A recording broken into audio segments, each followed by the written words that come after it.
Hello, everybody. Welcome back to another episode of the Better Basics Podcast, the realest fitness podcast on the planet. I am Matt Stone, and as always, I have with me my best friend and co-host. It's Dylan Waldhuter.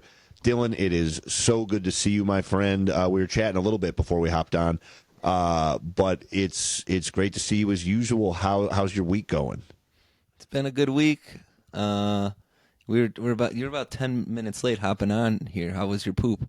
It was really great. It was awesome. It was homemade ice cream day at home. Nice.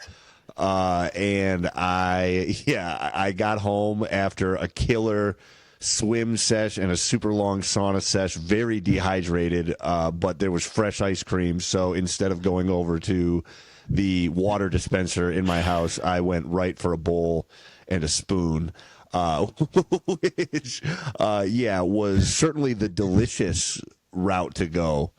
But yeah, my stomach, we paid for it a little bit.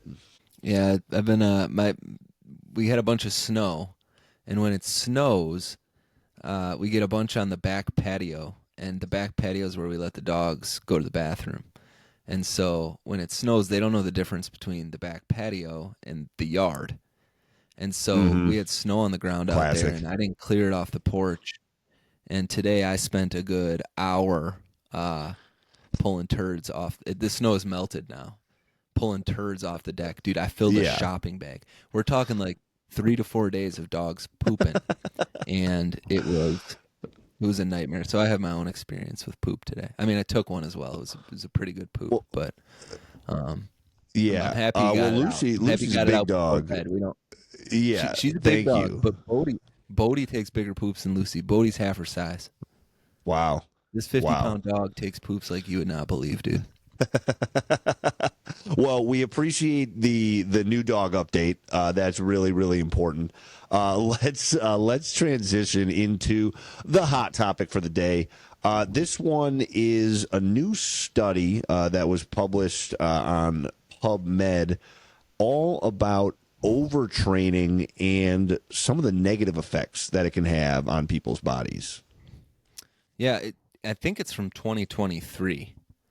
So newer for sure. Newer. It's not like it was just published, but super interesting because we've talked a little bit about on the podcast about the downfalls, the pitfalls of overtraining, and how the benefits that come. It's sort of a bell curve, right? You train to a certain point, and then there's a pretty rapid drop off with regards to the progress you're going to see, and then these negative consequences that can come with training too much, which include everything from sleeping poorly to hormone imbalances to just declining performance, feeling kind of crappy, being really sore, not being able to perform as well, et cetera, et cetera.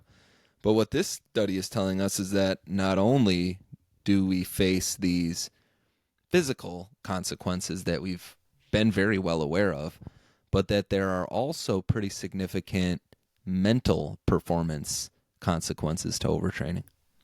Yeah, exactly. It was something like reaction time was in the people that they were looking at. And this was a meta-analysis, so it means that they looked at a bunch of different studies that had been done in, I think it was within a year of like this study being published. And it was something that like 20% slower reaction times were when people were overtrained, which is super significant. And I mean, I think it's important, like the big caveat here is understanding that this was looking at endurance athletes. So these were trained individuals who were pushing themselves really, really hard. And so, I think there's kind of this like, this thought that people have, like a lot of fitness influencers have, where like for the majority of like the general population, like it's really hard to overtrain. And I think that thought is true. It is hard to overtrain, but something that's not hard, or that is also hard to do, is to make sure you're recovering properly. And the harder that you push yourself, whether you're an endurance athlete or whether you are just an average Joe or Jane just trying to get better, look better, feel better, you can push it in the gym as much as you want. But if you're going to go hard, you just need to make sure that you are giving yourself enough time to recover afterwards. Yeah, and I think that's where I think that because people aren't as recovered or prepared for training as they should be, the average general person, that overtraining actually does become quite common. We only have so much available. Like there's a bucket of availability that we can give to life. And if we don't do the necessary things like sleep and eat well and manage our stress to keep that fuel tank full, we don't have as much to give to strength training, which is a stress on the body, right? It's the adaptation to that stress that ultimately reaps all the benefits. And so when we're looking at a study like this and we're talking about endurance athletes typically are dialed. Like they do have all those ducks in a row. They're sleeping well. They may be supplementing very targetedly. They're probably eating very well. They're doing all the things they need to do to perform at a very high level. And even in those cases where they're certainly pushing beyond probably what you or I would, they're seeing these negative consequences. I think for the average person who maybe didn't get great sleep last night, isn't eating the best all of the time, that overtraining actually can become quite common. I've faced it myself. And I'm talking just like, scenarios by which I was maybe strength training for 90 minutes, 4 days a week turned out to be way too much for me. So yeah, I mean, like that's a really I think that's a really good point, and actually is going to blend nicely with the main course that we had today. We're going to dive into stress a little bit, but I think that's actually a really interesting thought where you have, when you think about just general people, like most people, the stress levels for a lot of them are higher, like just higher, like they're just daily stress because they're probably not dialed in on those things. The sleep isn't there, the nutrition and all that stuff. And so I love, that like, thinking about the bucket, if the bucket has holes in it and you're not able to patch them, then it's going to empty a heck of a lot faster. So that's actually a really interesting point where maybe, and that's where, I talk to, prospective clients or just like people that I run into, and, now inevitably, that's something that conversations like lead to now. I'm sure you have the same thing where now people, you start to talk to them and then they tell you about their fitness routine, which I actually love. I genuinely enjoy it when people do that. But a lot of times people will be like, well, I'm only doing this, 1 day a week, 2 days a week. And if you're stressed, if stress is higher or like other aspects of your life are not dialed in, like 1 day a week is fine. 2 days a week is probably that reaching that like minimal effective threshold that we seek, and I like that sometimes if things are not optimized, you do need to be really careful about your training. Yeah, and it's so important that we break this myth that do more will always yield better results, especially in training. And I think that way of thinking is a barrier to entry for a lot of people, where they think there's no point in doing it at all if I'm not going to do more or do enough. And there's an important opportunity for us to communicate to a broad base of people that the minimum effective dose in this stuff is not that much. It really doesn't take that much to start climbing that bell curve. And the top of that bell curve for a lot of people, it's likely as simple as, 3 to 4 45-minute sessions a week, and you're going to see really fantastic results. Then you start to dial in the sleep and these other things that are contributing factors to helping you build muscle, to burn fat, and you really start to get quite dialed. But there's a few lessons in this, and that's, do more is not always better. It doesn't really take that much to get significant positive outcomes when it comes to your fitness. And it's really easy to overtrain if you don't have everything dialed in. And that's not only going to have negative physical consequences and turn into a cycle or a loop, right? You're not sleeping enough. Then you train a ton. Then you overtrain, and then you're not getting good sleep because you're overtrained. Right. And all of a sudden you're stuck on a hamster wheel of inefficiency. So there's these physical consequences, and now we're finding out from studies like this that it also has these mental consequences, some of which you noted. Slower reaction times. It talks about worse decision making. I didn't read the study thoroughly enough to know how they quantified that, but that's interesting. And just general overall increased mental fatigue. I, as an N of one, very anecdotal, but that's one way I can always tell that I'm pushing a little too hard with the training. Is I'll just feel less sharp, more fatigued mentally, a little more stressed, anxious. So it's an interesting study. There's a lot to take from it. Yeah, I love it. All right, let's move on to the next segment. It's worth it, and it's about time that we talked about these bad boys that you see on so many fitness influencers' workout videos. It is lifting straps. And so, lifting straps were one of those things that, got a bad rap when functional fitness became like a hot phrase, like a big thing that people wanted to train functionally. They wanted to break the kind of like meathead thoughts of just building muscle, pumping weights and all that stuff.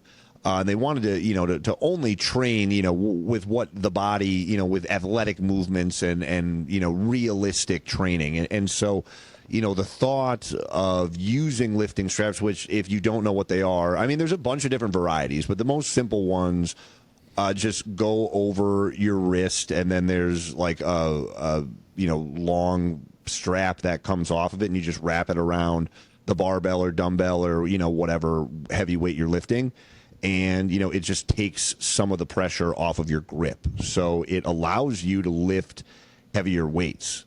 Like I use my lifting straps pretty much on a weekly basis, unless I'm doing like a deload week or like am intentionally going light. Lifting straps have been a huge part of my routine.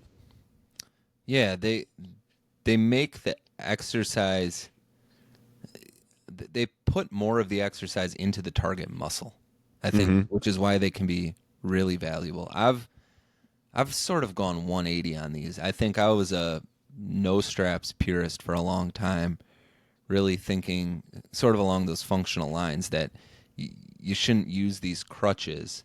If you really want to be strong, you should rely on what your body's capable of to achieve that strength.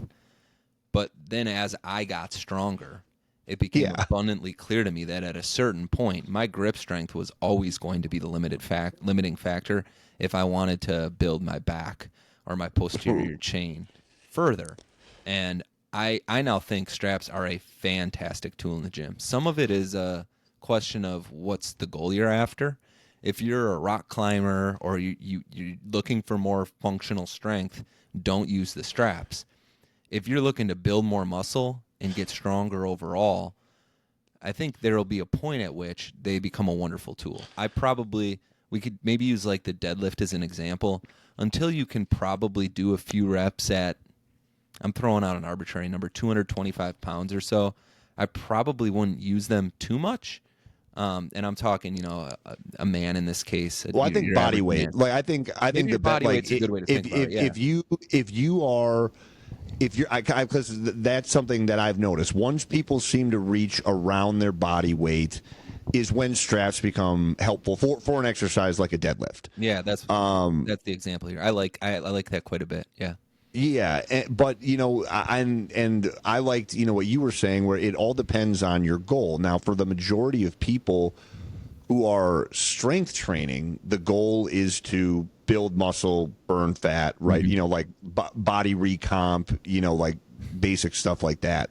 And if that's the case, the straps are going to be how you progressively overload. There needs to become a time where your glutes are stronger than your grip. There needs to become a time where your lats and traps are stronger than your grip. Like if you are looking to build a strong body, like that's okay. Now, I don't think that means that they should be used on every single set. Kind of like what I like to do, and program it with clients a lot, is start out like without the straps, so like warm up sets, no straps. And then, like the first set of an exercise, even like we'll try it without. But the second that grip becomes a limiting factor, the second that we begin to notice that the grip made the exercise more challenging, then we're going to go to it, because the goal when I'm programming RDLs is to build a butt, hamstrings, core, back, all that stuff. It's not like the grip strength is maybe like the fifth or sixth purpose behind behind that exercise. So if it's getting in the way of progressively overloading to build glutes and hamstrings, then we need to be using it. Otherwise, progress is going to be super hard. Yeah, I like the body weight metric, because if you can deadlift your body weight, your grip is strong enough. Right. Yeah, exactly. You don't need, for any kind of function, your grip to really be any stronger than that, unless you have some very grip specific goals. So I like that sort of as the bar. And then from there, you're right. If you want to continue to build and progressively overload, you need to leverage these tools. That's what they're there for, and they work really, really incredibly well.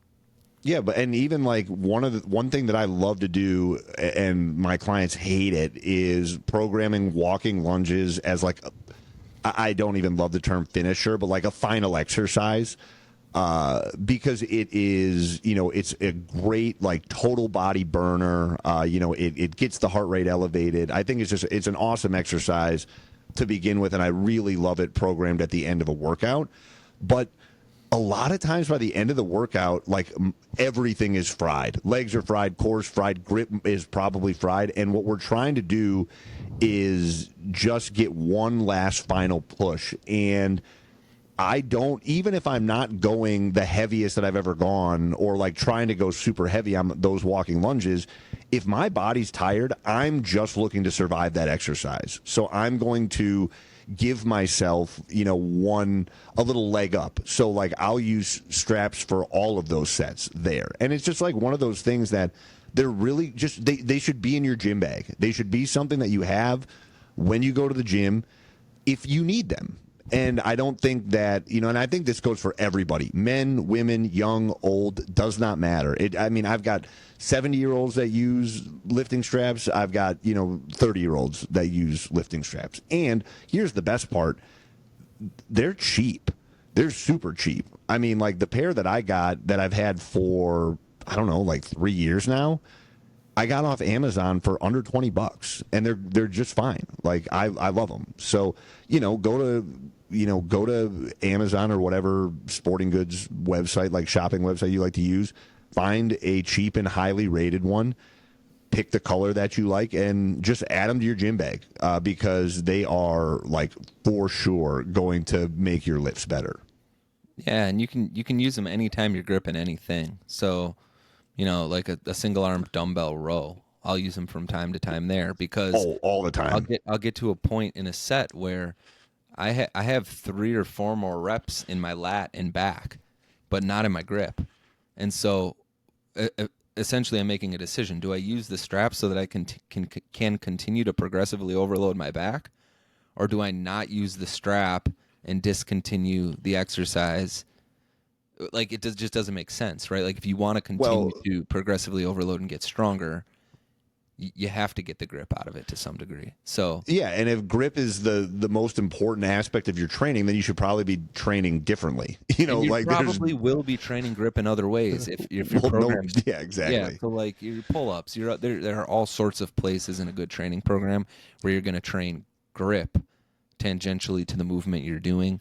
So I think these purists that are writing off straps altogether have it way wrong. They are a great tool, and if you really want to continue to build the muscles that you're targeting, that you're trying to build, it's a tool that you should be using. Yeah, so without a doubt, Better Basics Podcast approved, lifting straps, 100% worth it. Yeah, there it is. All right, let's move on to the main course. This topic is something that I texted you about while I was I think I was on our 2 or maybe hour 3 of sitting on the airplane waiting for it to leave the Cancun airport so we could get home from our vacation. We are talking today all about managing stress and how that's going to help unlock your well-being. So stress is one of these things that is around us all the time. It's something that, especially in this day and age, people are dealing with it more so than ever before. And that is kind of an interesting, that's an interesting realization once you, that switch kind of flips. Because if life has never been safer. We are living, as long, actually, I don't know, are we finally trending back upwards in life expectancy? I don't know. Yeah, I don't have that stat handy. Maybe we'll find it later. But we are living as long as we've ever lived before, within a couple of years. And so, on the whole, you would think that our stress is low. We can go to a grocery store for food. For most of us, have reliable, safe sources of water and shelter. And so, you would think with that, stress is going to be lower than it's been. But that's not always really the case. Stress is something that is surrounding us always. And it's something that I know I've gotten better at noticing when it's affecting me. And I think it's worth having a conversation about, the ways that stress affects us and, what we like to do to get past it. Yeah, stress used to be things that we faced sporadically and really wasn't in and of itself a bad thing. The problem with today's world is that while all those things you just stated are true, it's so much more fast-paced, and we're just hit with these little doses of stress constantly. And a lot of them are of our own manifestation. It's in our mind. It's not even real. It's almost imagined to some degree. It happens to me all the time. So I think you and I are going to talk through this sort of we're not stress experts, but we've been very curious about how to manage it well ourselves. We've learned a lot about that. We're going to talk back and forth about some of that. I was thinking today, I was talking to some colleagues in the office about the brewer season coming up. And I think this just kind of exemplifies the world around which stress has become so prominent. We were talking about modern day baseball and how there's a colleague in my office, not a huge baseball fan, doesn't go to a baseball game in person, to a Brewer game, to watch the game itself. And she was bummed about how fast-paced the games have gotten. And I was thinking to myself, man, what a interesting, just take on the speed of things, the need to make everything so commercial in television, when in the world in 2025, when baseball used to be about a 3+ hour game where you'd go with your buddy and you'd sit and watch the sport and have a conversation. And it was like this relaxing thing. But now we go to the ball game and we need the game to happen fast, and we need to witness it all, and we need to see it, and it needs to be over. Yeah. And I feel like that is just superimposed on top of our lives now with all things. Yes. And so it was interesting because I do kind of enjoy that when I sit at home and watch the Brewer game. But that's not really what baseball is about. So baseball is just a silly kind of example for how this plays. Oh, it's not silly, man. That is such a good example because it really is it's what we're talking about, a perfect example of it, because you are exactly right. We have found a way to take what was considered, it was America's pastime. Yeah, it was not exactly. a sport. It was a pastime. It was something that you go out to the ball field, you spend a whole day, you have a hot dog and some popcorn, and it was not about getting anywhere fast. Yep. And that was the beautiful thing about it. And now, because, corporate interests and trying to grow, all in the sake of growing the game. And that's the whole thing when we get into ways that we cause stress to ourselves and our world around us causes stress. It's a lot of times things that were meant to make our lives better, and that's like, oh, this is going to make the game of baseball better. And it's like, well, for whom? Yeah. I'll tell you, for the people that are selling the advertisements during the commercial breaks. Well, and for the people that are stressed out, and right, need, because they and don't need the distraction and constant stimulation, right? Yeah. Like, and as it relates, well, we can get into some of this later, but as it relates to what you're talking about there, it's like, where does it stop? Where does it end? Right. Like, is the ambition growth for growth's sake until growth kills us all? Exactly. Or is there a bar? Is there a ceiling to some of this? So Yeah. that's a core component of this. Again, stress on its own is not a bad thing, right? It's something that we're supposed to receive and work through, and we're going to go through some ways to do that. But if we don't learn how to deal with it, especially as fast and as rapid as stress faces us today, it becomes an epidemic, and it becomes a health epidemic. So a lot of our modern illnesses, like potentially up to like 80%, are linked to chronic stress. We're talking heart disease, autoimmune disorders, mental health challenges.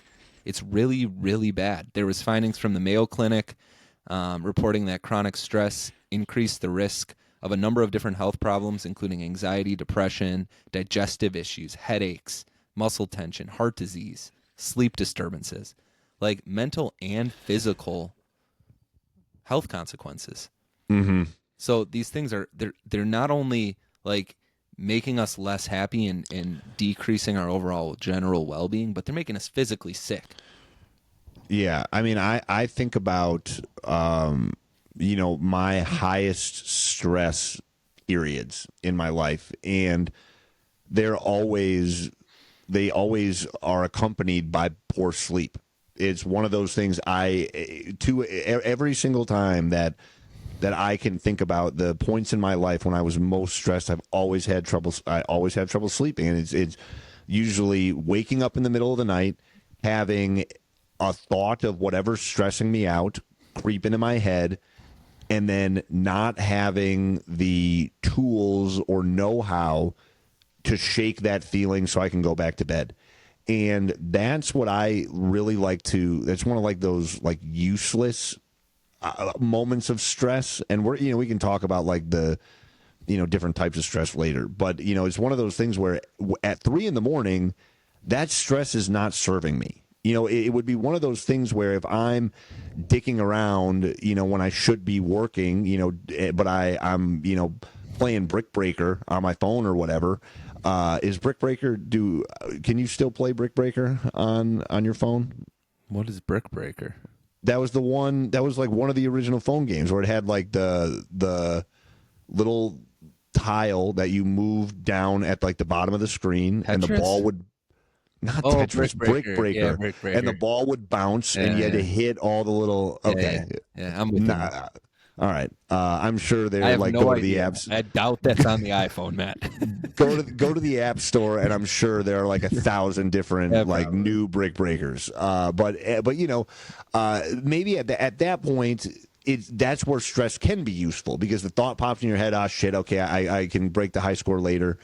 I got to get back to work. But at 3 a.m, all that's doing is messing up my night's sleep, and that's where having some of these tools that we'll talk about later, can actually be really, really useful, so that you can get a good night's sleep and be ready to attack that problem in the morning. Yeah, and lack of sleep's a significant contributor to stress.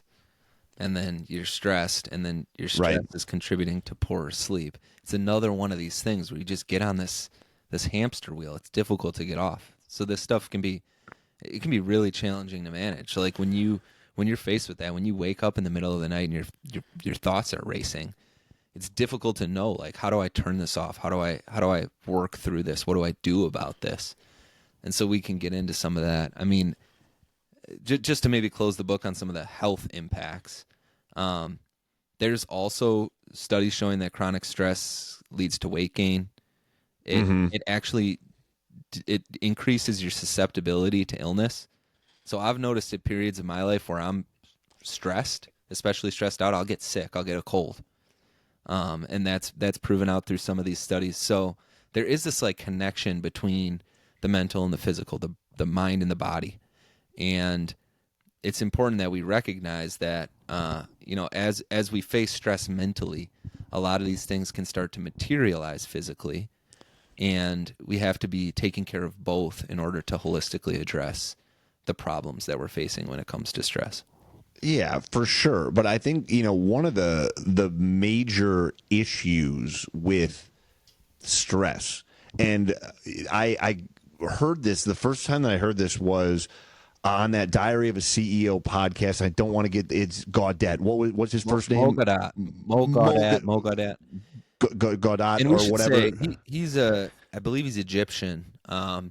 He is brilliant on stress. Like if you want to go into the weeds on some of this stuff, go listen to him and Stephen Bartlett for 3 hours talk about. And actually, he's got a book. It's called Unstressable. We're actually going to talk in this podcast a little bit about a component of his framework because I think it's brilliant. But that book is a fantastic resource if you're a person who is really feeling stressed and trying to navigate how to deal with it. Yes. That'd be a good place to go. And so what Mo brought up on this podcast, and it was how he started it. It was one of the first things that he said on the podcast, and I loved it, was he talked about how society today glorifies stress. And he talked about how we live in this, this world nowadays where you talk to people, how's it going? Oh, busy. I'm busy, working hard, all this stuff. And we have learned to celebrate how stressed us and others are as if that is the reason that we're living.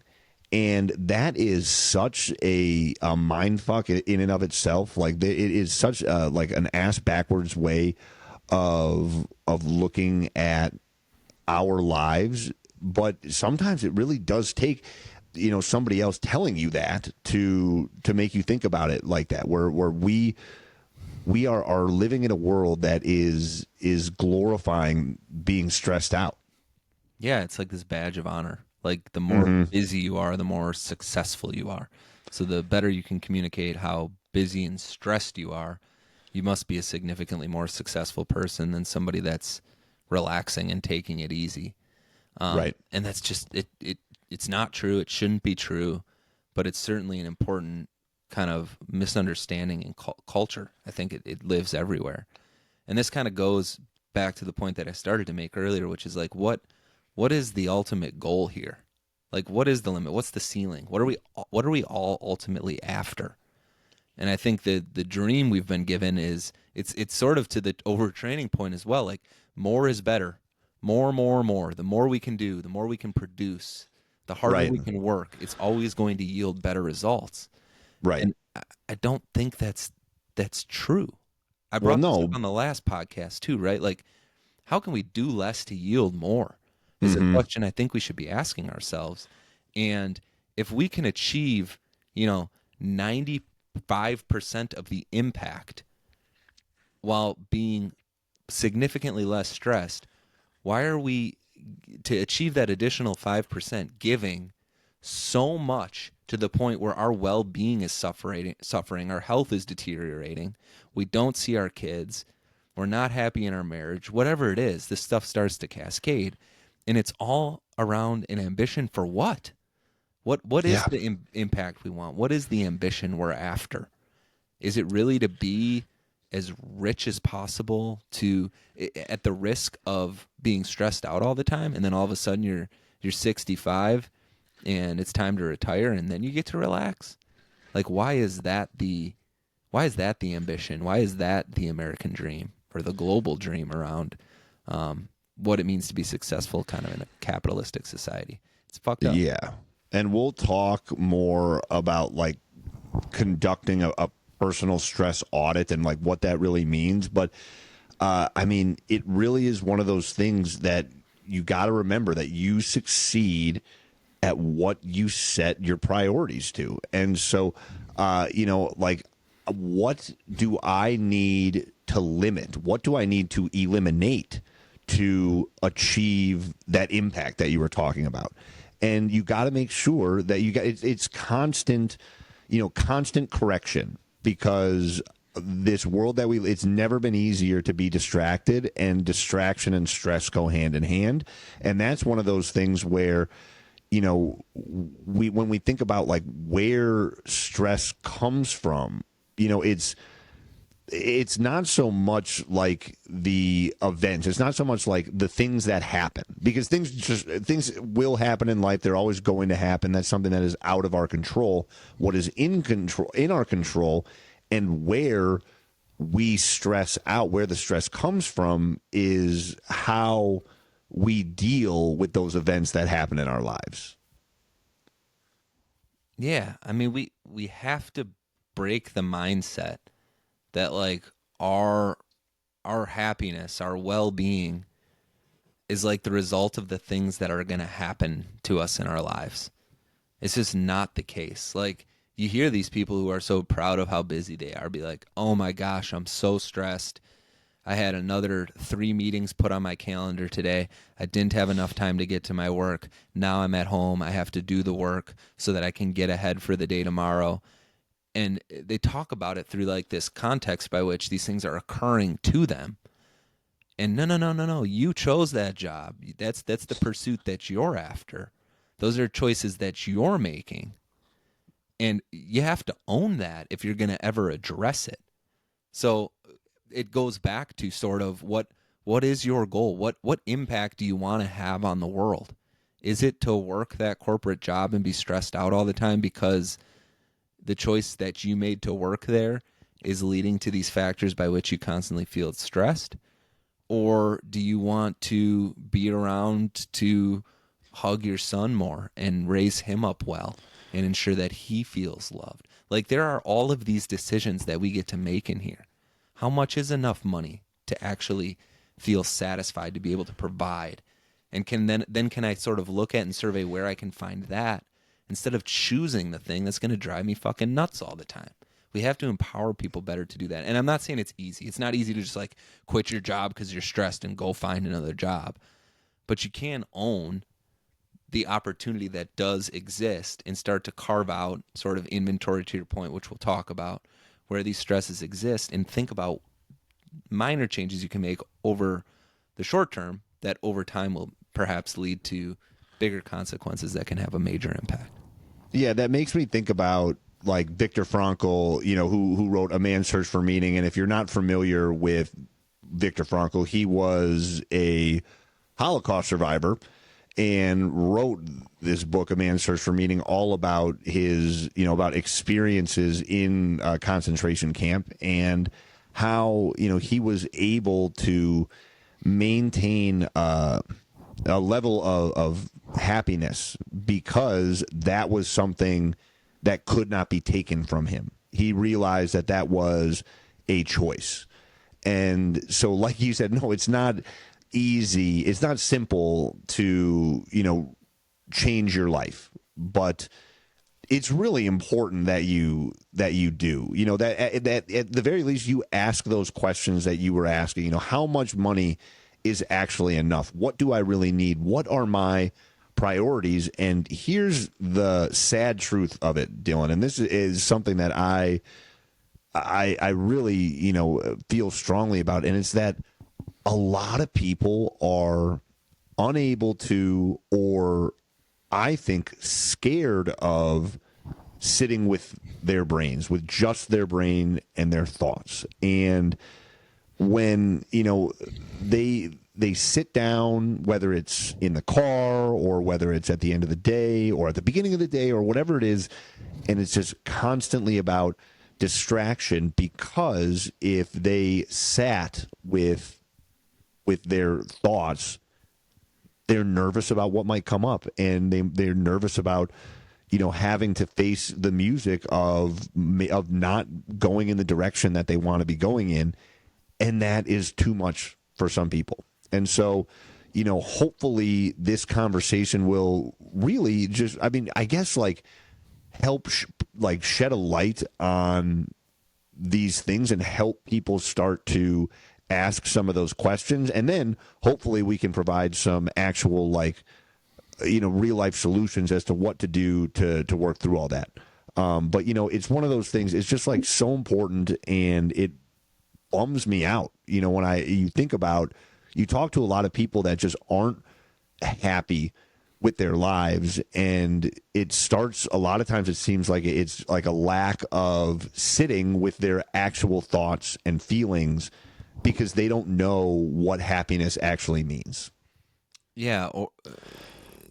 One piece of it certainly could be that they're concerned about what might show up if they are still and kind of just sit with their brains.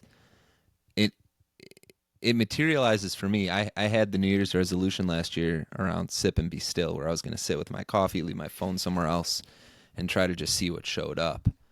And the challenge with it for me was a lot of times it would be very stressful because in this fast-paced world where we feel like we constantly need to be doing things, I'd start to think about the grocery list or what I was going to have for breakfast, and then I'd feel like I needed to get a piece of paper to write down because we needed eggs, and I didn't want to forget that we needed eggs.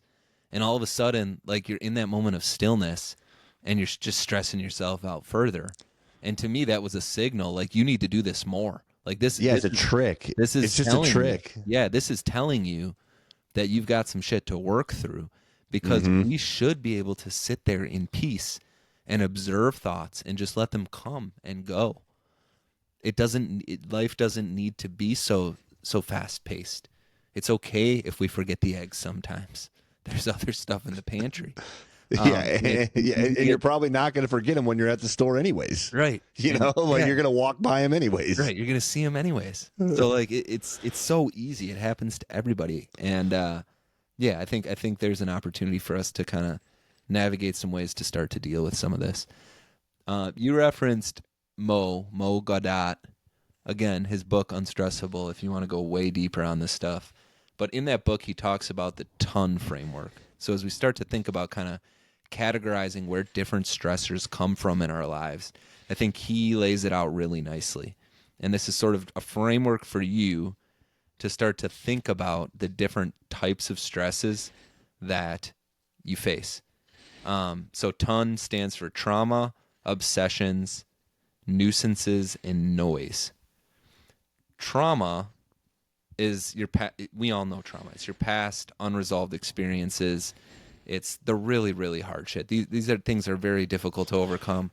None of what we're going to talk about today is going to have to do with how you can overcome traumatic stressors, because that's beyond our expertise and likely requires some professional support perhaps. But what is interesting that he points out in the book is that 91% of people will face at least one PTSD-inducing trauma in their life. So 9 out of every 10 people are faced with some sort of significant trauma in their life. But 93% of people that do recover from them in 3 months' time. So we're actually we're more resilient around this than we realize. The data tells us that. So while these are difficult things and really challenging to overcome, most people are I don't want to say good at overcoming it, but we figure out a way through these things.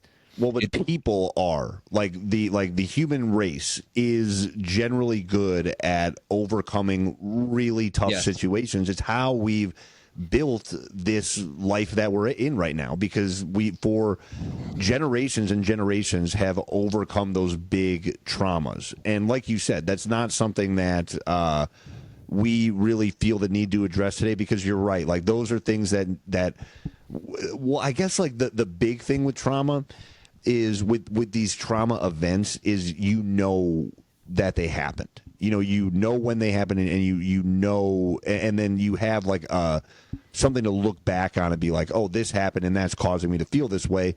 And that is something where you can work with a professional, or do some personal, like, just self-help stuff, work with family members to help overcome those things. But yeah, that's like the big kind of, like, I guess, like, obvious stressors. Yeah, the other 3 are like the 2025 stressors. Like, right. The things that are relatively new that we have a really hard time dealing with. So these are obsessions. This is like your perfectionism and need for control. This is the person that works, they're the macro issues that you tell yourself or obsess about or make your life story. So this is the person that works at Campbell's Soup, and it's really important to them that they work really hard so they can leave a legacy at Campbell's Soup. It's like, and they build this whole persona around it and work their way up the ladder, and that's all fine if you love it. But if that becomes a stressor in your life to the point where you're constantly complaining about it and it's no longer contributing to your well-being, it becomes a stress-inducing obsession. The next one is nuisances. So those are the macro sort of level things. The nuisances are the more daily minor frustrations. So like the little obsessions. This is most of our stress. It doesn't break you, but tons of these all of the time add up and then ultimately do. And this is like sitting in traffic. This is the like traffic. It's the sink full of dirty dishes. Yeah. It's your kid being a jerk to you when you got home from work, and in like isolated incidents, they're fine. For the most part, we're able to just like water under the bridge, and move on from it. But when it happens one after another, eventually, it's just like that. It's just like a pickaxe, just chipping away at the ground, and eventually it's going to give. Yeah, you bet. And then the last is noise. This is all the external shit that is contributing to our stress bucket. So this is digital content, social media, the news, all these external sources that have infiltrated our lives and just contributed significantly more and more stress as we scroll through social media and see the person that looks a little better, has the better life, and is setting these new targets for us internally that are unrealistic, probably not aligned with who we are, who we want to be, and ultimately just end up adding additional stress to our lives. So you can think about this ton framework and sort of these buckets of stress. And what we're going to talk about in the next section here is some actionable strategies to work through some of this, but start to think about where these show up in your life, right? And we're going to talk about how you maybe take an inventory of some of these things, but pay attention to them. Like, what are the things that I'm obsessed about at a macro level that are contributing stress to my life? And is it ultimately worth it? And you don't even have to go there yet. Just inventory it. What are those nuisances? What are those tiny little things that happen over and over and over that are stressing me out? And then what are the things externally that I'm facing from the news, from media, from whatever it is that are stressing me out?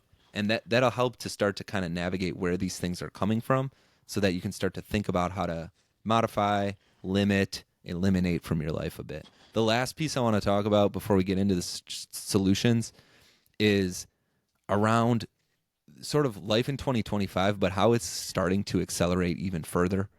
So there are all these rapid technological advancements that are occurring, this information overload contributing to our heightened stress levels, and it makes it really, really important that we set boundaries and manage our information consumption. With artificial intelligence, the world is changing and is about to change so much. And with it is going to come so much stress because of how fast it's happening, how unprepared society is for it to happen, for how unfamiliar with it we're all going to be. And, truth, we've talked about this a lot in the podcast as it relates to the health and wellness space. It's being morphed in ways such that it's difficult to even know what's real, what's true, and ultimately to kill all agreement. Like, nobody agrees on anything anymore. And that's really stressful and really, really bad for society.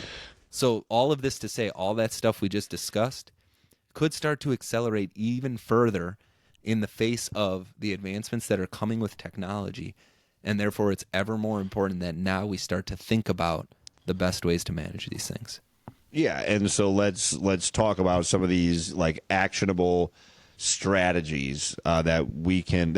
I think this is the list of the things that like we kind of came up with, like that we like to do, that we think are like the most important things that you can do to attack your stress. And so the first thing that we can talk about briefly here is something that I mentioned earlier, and that is to conduct a personal stress audit. And so what that means is you got to identify and categorize your stress. And I like that, using that ton framework that you just talked about, because it gives you, it just makes your stress like just more real. It just, instead of this kind of mythical, or just, like this concept that just like is going on in our brains that's making us feel a certain way, you write it down on a piece of paper, you put it into a category, and it just makes it something that you are able to attack. Then you're able to come up with a strategy as to how you're going to deal with it.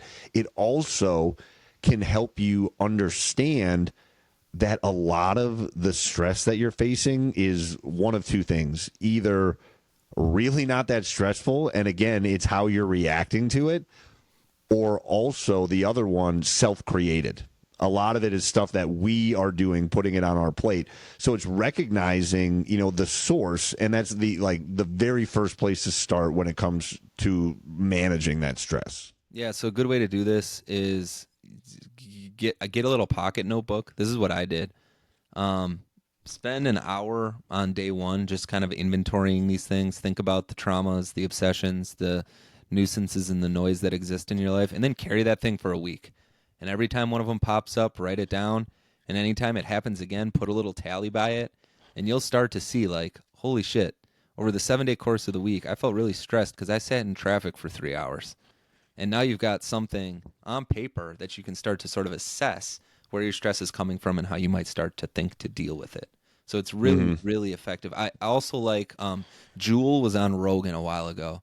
And a while ago. That was a great podcast. She talks about, she did the same thing. She kept a little notebook, but all she did was on one page she wrote things that made her feel kind of closed, sad, stressed, or down. And then on the other page, it was anything that was the opposite, made her feel really open, very happy, joyful, present. And she just inventoried them over the course of time. So anytime she felt one way, she wrote down what was occurring. Anytime she felt the other way, she wrote down what was occurring. And she sort of just started to figure out ways to do more of the things that made her feel good and less of the things that made her feel bad, as a way to kind of manage stress, anxiety, depression, etc. So right. I think that's a really good way to think about this as well. Yeah, the last thing I want to add there is, like, our thoughts are what lead to our actions. And if you are constantly filling your head or allowing your head to be full of negativity and stressful things, that will manifest into your life. And and that's where I really like that, that notebook example, because she's putting down she's got the 2 pages. She's got the page of things that she now is going to do her best to avoid these situations and circumstances. And she's going to do everything she can to surround herself by these other positive situations and circumstances. And even just writing it down, having that thought in your head, making it the front of your mind, is going to make you move towards those positive things. It's just the way that our minds work. Which plays really nicely into the next point, which is you have to consciously decide what you're letting in. So this inventorying will help with a lot of that, but there are things that deserve our attention. There are other things that we should probably just let pass. And then there's other things that are maybe worth observing and then letting them pass by. But a lot of the stress is our thoughts, right? They're things that come to us, and then we choose to dwell on it, to let it consume us. And so starting to pay attention to when these things are showing up, not only sort of in our daily lives, but in our thoughts and in our head, and then being really intentional about the things that are worth spending time on or sitting with, and then trying to figure out some strategies for letting some other things go. So, like, if you're sitting in traffic and you're like, God, this pisses me off, I'm so stressed out, that's a choice you're making, right? Like, you're sitting in your car, you're safe, you're probably warm. You could put on the Better Basics podcast and listen to Matt and Dylan talk about stress. Like, it's your reaction to those things that ultimately matters. So making these decisions, they are decisions at the end of the day, I guess, is where I'm ultimately going with this. Yeah, well, there was that meditation app that we used years ago, and I don't think it was Headspace. Waking Up. That's the Waking Up. Yes, Yeah. it was Waking Up, exactly. And in that great meditation app, by the way, it's not free, but it is really good stuff on there. But during one of the early meditations, and this is one of the things I liked about the app, was it had like this 10-day like learn to meditate like course where it was just like a few minutes every single day, really short, and it just walked you through like the basics of getting into mindfulness and meditation. And one of the things on one of the early days that they talked about was when we're closing our eyes and dropping into our thoughts, is and we hear a lot in meditation about separating yourself from your thoughts, and the way that they illustrated that was, making it seem like your thoughts, think about your thoughts as traffic, and you are standing on the side of the road. Every time that a thought comes into your brain, think about it as a car in traffic and watch it come into your mind, sit with it, and then watch it pass through. And just by doing that, you can really take the power away from, and I think this is where like a lot of those like nuisance stresses come in, where, these thoughts that pop into our head and they immediately fire us up. But if we just sit with them for a little bit, we can treat them like traffic and they will just pass, and we'll be able to move on without, dealing with that positively. Yeah, or at least consciously decide whether or not you want to get in the car as the car passes by, right? Like, Yeah. The next thing here kind of goes back to that, like, what is the goal? What is the ceiling sort of point that we made earlier, which is to set clear boundaries. So think about what you're after here. What kind of impact do you really want to have? What do you want your life to look like? Is it really important that you're in pursuit of that promotion, or is it more important that you're home by 4:30 every day so that you can enjoy dinner with your family and are less stressed out? And that'll help you to establish, limits on your work hours, how much time you're spending doing certain things, how much time you're on social media, and start to think about, allocating specific times for these things. This is when I'm going to check my email. And then after that, I'm going to leave my email alone because it stresses me out to look at it, right? I'm going to spend an hour on social media at this time, and that's it, because otherwise I get overconsumed with it. It starts to infiltrate my life in ways that is unproductive. So set boundaries around these things. As you inventory them, there's sort of thresholds to some of them too, right? Like social media can be good to a point. Like you may not want to eliminate it from your life, but setting a boundary around it such that you recognize at a certain point it really is contributing to stress is an effective way to kind of manage that. Yeah, and that's where thinking about like tools that people can use. This was like our first Worth It, I think, or like one of our early Worth It's was Brick, which is like still one of the best things that I've ever bought, where it just sits on my fridge, and when I get home from work, I go and tap my phone to it, and it locks me out of social media until I go and tap it again. And it just adds a little bit of an extra barrier to scrolling, and it is a huge way to help you from disconnecting. But I think along with when we think about setting boundaries, we also need to set boundaries with people too. And this is something that is challenging because you want to be there for everybody, and you want to help people, and you want to be everybody's friend, and you want to be liked, and this and that. And the fact of the matter is that you need to do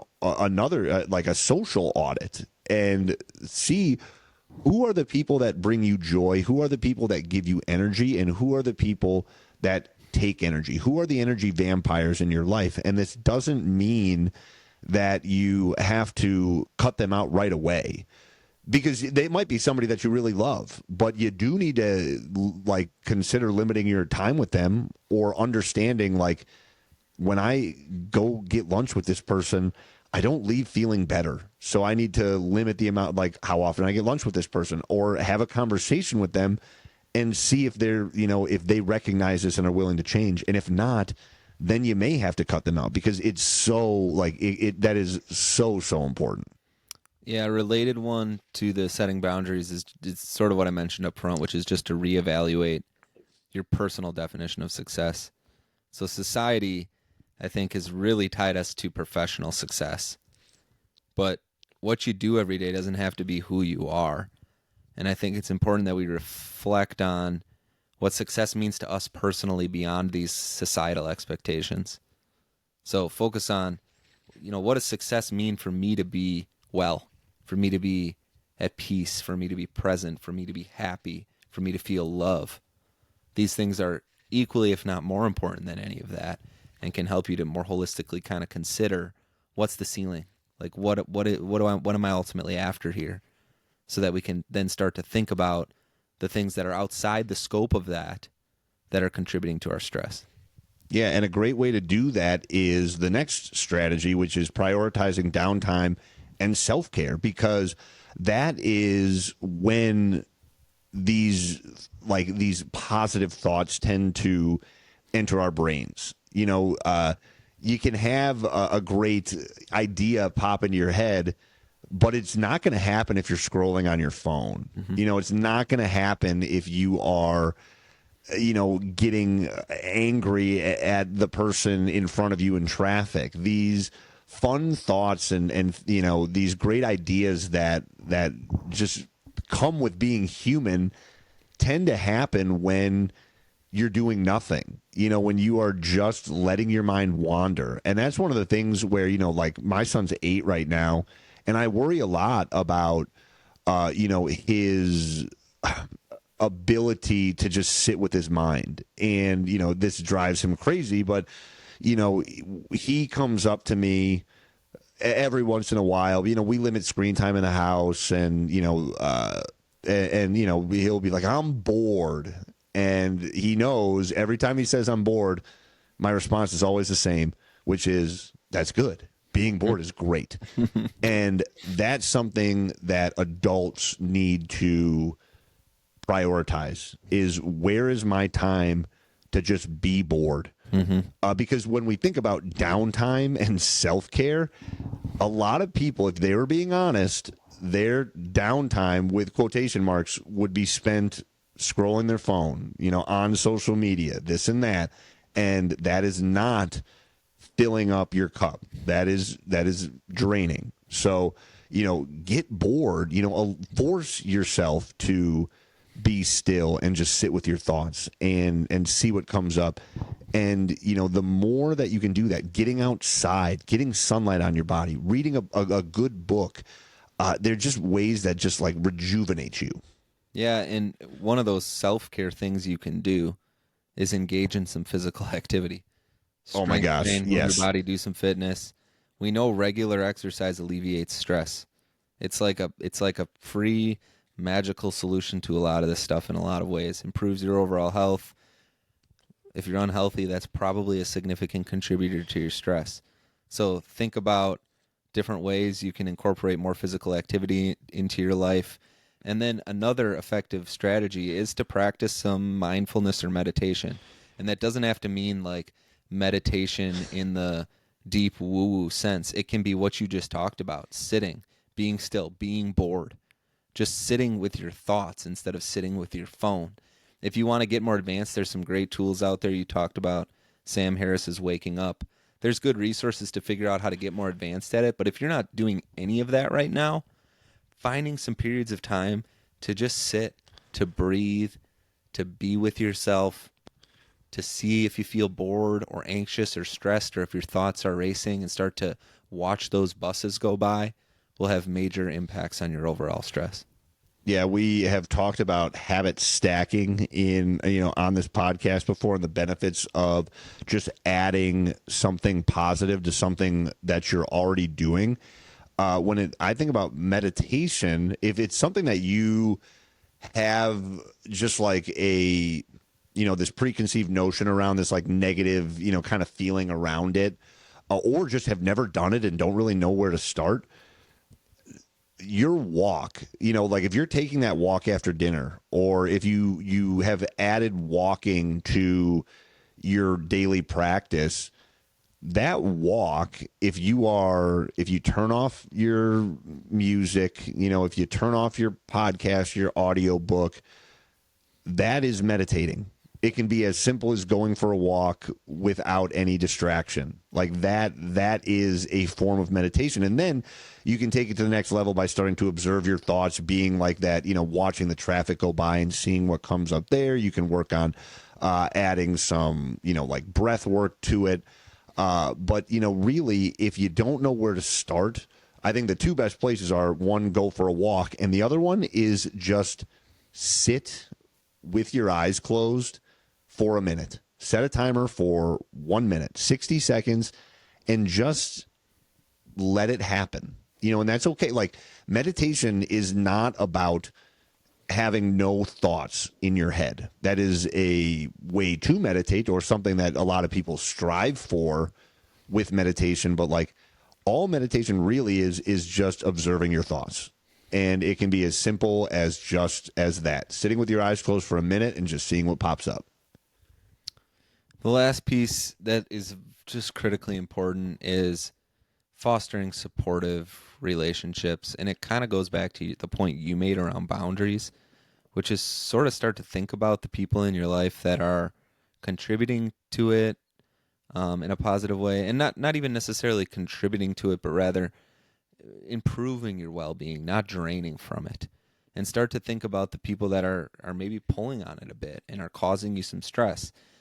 And start to think about maybe more time with those that are filling your bucket up and a little bit less with those that are draining from it, and or having real human conversations with people that you love that may be simultaneously draining your bucket, to say, I don't enjoy grabbing a beer with you anymore, because every time I meet with you, I leave stressed out because it's all about you. You're draining my cup. And that could improve that relationship, or it could ultimately end up being a signal that that relationship isn't right for you anymore. But we need humans. We need people. We need connections. There's a loneliness epidemic occurring as well. And it's difficult, especially with bigger stressors, to face all these things on our own. So having a quality support group of family, friends, even support groups if it's more trauma-focused stress, and sharing your experiences and feelings can provide a lot of relief, a lot of perspective, and a way to kind of navigate through the stresses of life. Yeah, and, we're not expecting everybody to, you just finished taking notes, from this hour-plus podcast that we just, that we're beginning to wrap up here, and you've got all this stuff. It's not meant to be integrated all at once. I think the best thing that you can do is take one of these points, one of these things that resonated with you, and just try, start implementing it.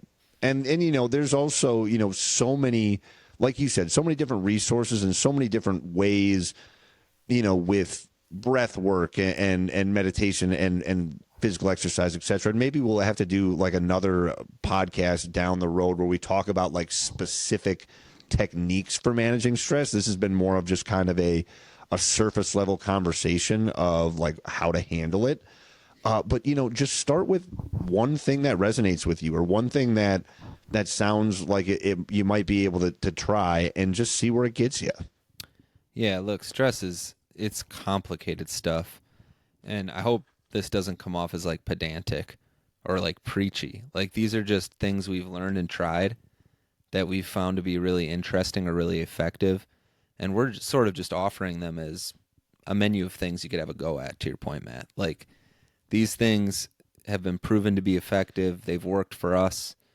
So give it a shot. See how it helps you. But understand that, like, stress is complicated. There are big things that do contribute to stress in our lives, but there's a lot that we're choosing to allow in that is really very minor.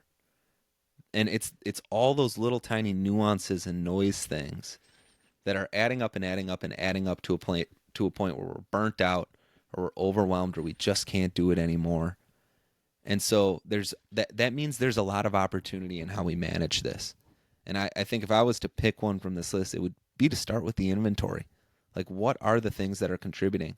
And start to look at at the list of all those little things that are just adding up and adding up, and start to think about how to mitigate them, eliminate them, maybe modify them a bit to the like car ride point. You're driving to work, you're stressed all the time. Find a good podcast, find a good audiobook, find a way to make it a little more enjoyable.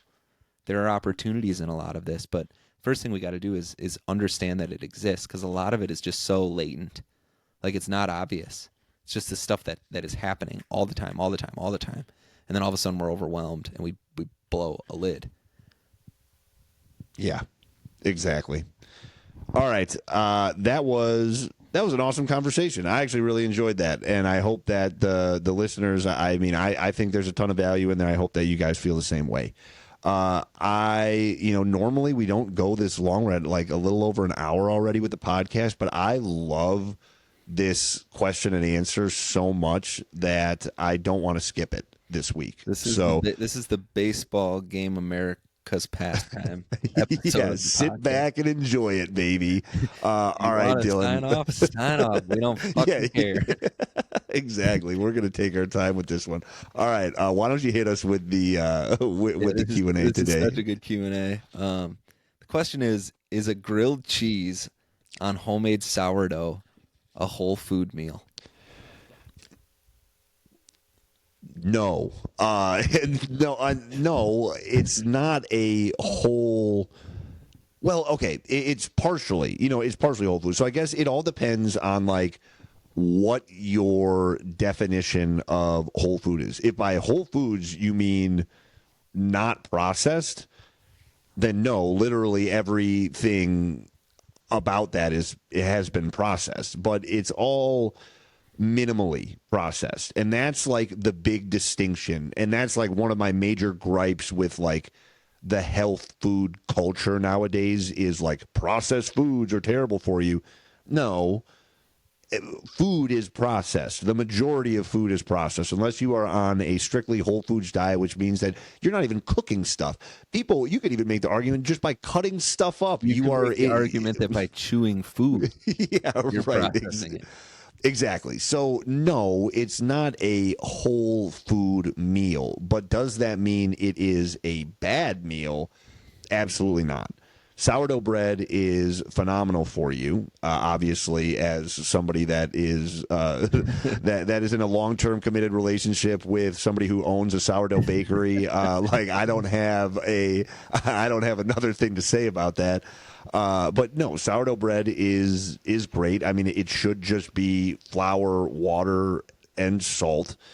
But yeah, it's still minimally processed, but compared to store-bought bread, I mean, it's going to be significantly closer to that like whole food that you're chasing. And if they are, using some whole grain flour, then, it might even be a little bit even more like nutritionally dense there. Cheese, another one, like, if we're talking about the perfect grilled cheese sandwich, there's American cheese on there, the most processed cheese on the planet. That is a highly processed food, and that is okay from time to time. But if you wanted to punch it up, you go with more like minimally processed, higher quality cheese options, yeah. And then. If you're making a actual delicious grilled cheese, there's butter involved. You can't tell me otherwise. Real butter is, it's still minimally processed. Like, they had to churn it. High in saturated fat, you could, substitute it, get a grass-fed butter if that really is important to you. Use a ghee if you want. But, no, to answer the question, it's not a whole food, but that doesn't make it unhealthy. I think that's super well said. I love the question because it really gets into the nuances around how we talk about processed foods. And it's really a spectrum from like not processed at all to ultra heavily processed. And most of the food we eat is going to fall somewhere in the middle to some degree. Right. So like it's a healthy meal. Like it's a healthy snack. It's got a decent amount of protein. You could maybe use like a whole grain flour if you wanted to punch up the nutrient and fiber load in the sourdough bread a bit, if you chose, but that's kind of on the margins.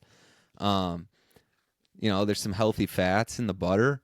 It's maybe a relatively high in saturated fat type of meal, not something you want to eat every day, but this is not the type of thing that we're talking about when we're talking about limiting ultra processed foods, especially if you're using a homemade sourdough bread with a good flour, a better quality cheese. When we're talking ultra processed or a non whole food related meal, I think we're typically talking more like your Wonder Bread and your Kraft American Single. Like that's the type of stuff that we really want to be avoiding more frequently. So I think it's a good option. This is not the type of thing that I would be, throwing into the ultra processed food bucket, I guess is what I'm saying. Well, yeah, and just remember the 80-20 rule. Like it's one of those things where, this is one of those meals that, yeah, you're probably not, it's not going to be a staple in most people's like quote unquote healthy, sustainable diets. But like, if you don't make yourself a delicious grilled cheese like once a quarter, you are not living right, in my opinion. Yeah. And hey, take the sourdough, take the cheese, throw some, lean meat on it, some leftover chicken from the night before, throw on a tomato, some spinach, and now you've punched that thing up into something that I would argue is really quite healthy. Definitely. You can punch it up for sure to make it a really high quality meal. Yeah, love it. All right. Let's bring it on home with the greatest podcast segment in podcast history. It is the I Lift a Sad Song of the Week. Dylan, I am so glad that you were going last week so that I had the opportunity. Yeah, you went last week. Right. You went last week. I thought it was my turn last week. We sorted it out, and it means that I get to add the newest addition to Dirt Emo by our boy Rustin Kelly. He did it again, ladies and gentlemen. He covered Avril Lavigne's "Complicated" and he knocked it out of the park. It is a great song. It just reminds you how sad that song actually is, and it certainly deserves to go on to season 2 of the I Lift a Sad Song podcast. Rustin's not going to sue us, dude. I hope not. That would be fun, though. I mean, at least we would get to talk to him during the court proceedings. That's true. Come get us, Rustin. All right, everybody. See you next time.